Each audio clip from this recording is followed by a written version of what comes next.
Life can be so filled with ups and downs, often in a short span of time. I found that to be the case over the summer.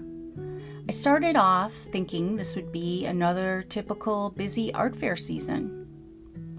And then I was injured and had to cancel all my shows.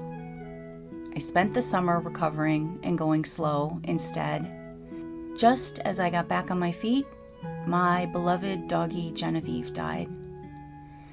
I've spent the last few weeks trying to heal and work my way through the grief that follows her death. I'm not sure I will ever get over the loss of that little sweetheart in our home and in our hearts. So, as usual, I turn to art. Creativity is usually a great healer for me, and has been since I've been a kid. With Genevieve's death, however, it's a little bit tricky. She was my little buddy in the studio. She was there with me for 15 years, and it's been difficult to create without her joyful influence right there beside me. I'm grateful for the friends that have shown up for me in this. It's such a gift when someone understands your pain and can just be there with you through it. I'm thanking God for how faithful He is in giving me kind people who can help me and just love me. I've been writing and painting a lot and just taking joy in the process.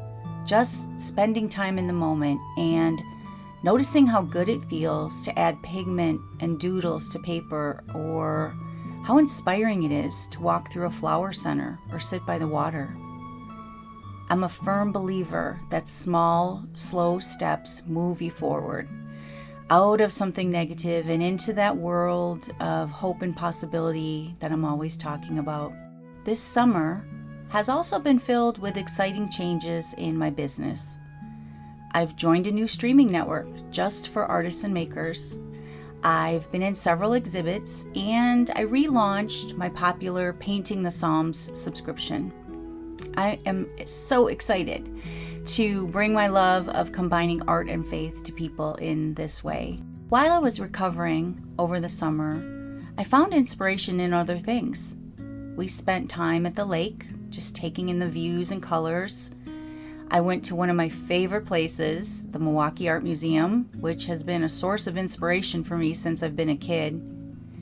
And I've been doing a lot of thrifting and rummaging.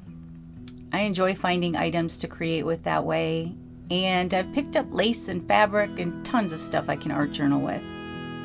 I visited a sunflower farm this summer, and as usual, I was taken in by the beauty of those flowers. I was so inspired by them, and as I'm filming this, I'm just about to launch a new e-course featuring sunflowers. I had so much fun coming up with 10 different projects to paint and sew, all inspired by sunflowers. I hope you'll check it out. I want to leave you with some inspiration from them, from sunflowers. They stand tall and keep their faces to the sun. Think about that. Standing tall, keeping your faces to the warmth, to the goodness, to the positive things in this world. I can't think of a better way to go about life.